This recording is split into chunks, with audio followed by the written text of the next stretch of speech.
नमस्कार, खबर भारत में आपका स्वागत है। मैं हूं मनीष जैन। दादाजी धूनीवालों को लेकर आरंभ की हुई श्रृंखला में आज 17वां अंक।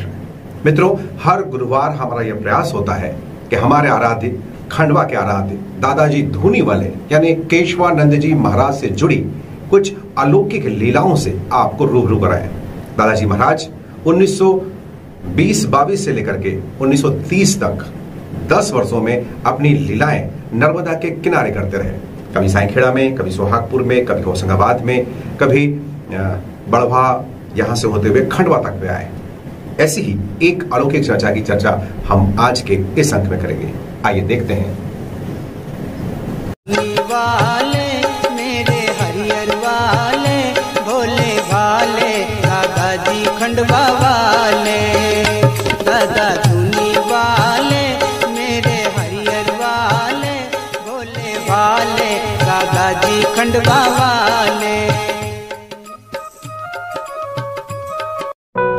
दादाजी धूनीवाले यानी कि श्री श्री केशवानंद जी महाराज, उनके बारे में कहा जाता है कि एको देवो केशव। दादाजी महाराज प्रत्यक्ष परमेश्वर हैं, इसमें कोई शक नहीं है। हमारा परिवार उनसे सीधे तौर पे जुड़ा है, किसी से सुना नहीं बल्कि स्वयं अनुभव किया है। यह बताते हैं शिशिर दुपल्लीवाल, जो कि नागपुर के रहने वाले हैं। श्री दुपल्लीवाल बताते हैं कि उनके पिता दामोदर पंत दुपल्लीवाल विवाह के पश्चात पहली बार मां को लेकर दादाजी दरबार में दर्शन के लिए पहुंचे। मां के मन में विचार आया कि यहाँ तो दो गुरु हैं, बड़े दादाजी और छोटे दादाजी। मैं अपना गुरु किसे मानूं?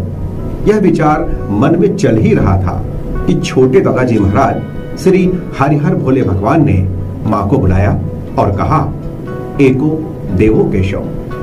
दो गुरु का मसला ही नहीं है, वे मेरे भी गुरु हैं और तेरे भी।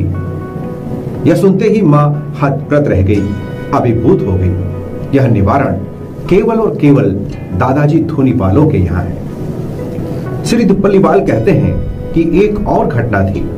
छोटे दादाजी महाराज के पास मेरे पिता बैठे थे, तभी उनके मन में कुछ विचार चल रहे थे।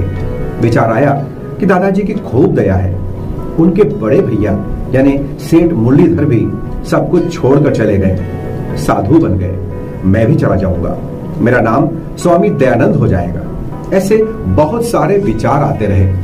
तभी दादाजी जागे, उठकर बैठ गए और कहा, बेटा दयानंद, जाओ घर जाओ, संसार सागर में जाओ। ये थी छोटे दादाजी महाराज की लीला, जो भक्त के मन में क्या चल रहा है बोले बिना, बताए बिना समझ जाते थे। आजादी के आंदोलन का दौर था। देश में चारों तरफ स्वराज की बातें हो रही थी। बड़े दादाजी यानी कि मुरलीधर बड़े भैया भी सामने बैठे चुपचाप विचार कर रहे थे। दादाजी महाराज इतनी पतली सी काड़ी से कंकर के 2 टुकड़े करने की कोशिश कर रहे थे, जो कि संभव न था। ठीक उसी तरह जैसे गांधी जी आजादी के लिए प्रयास करते हुए अंग्रेजों से लड़ रहे थे।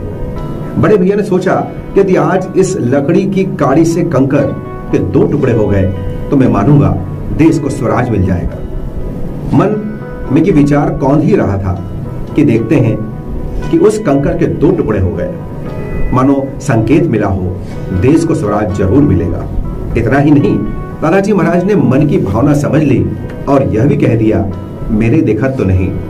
यानी कि केशवानंद जी महाराज कह रहे थे कि मेरे रहते रहे इस देश को आजादी नहीं मिलेगी। दादाजी महाराज ने 1930 में प्राण त्यागे, समाधि ली, अपनी यह लीला समाप्त की और उसके 17 साल बाद 1947 में देश आजाद हुआ।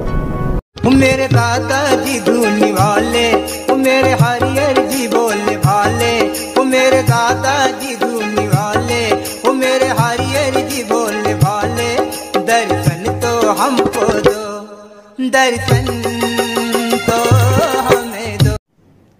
तो ये था हमारा आज का अंक।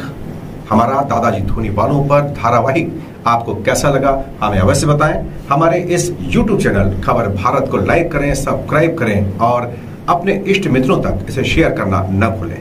अगले गुरुवार इसी समय आपसे फिर मुलाकात करेंगे। तब तक के लिए हमें इजाजत दीजिए। नमस्कार।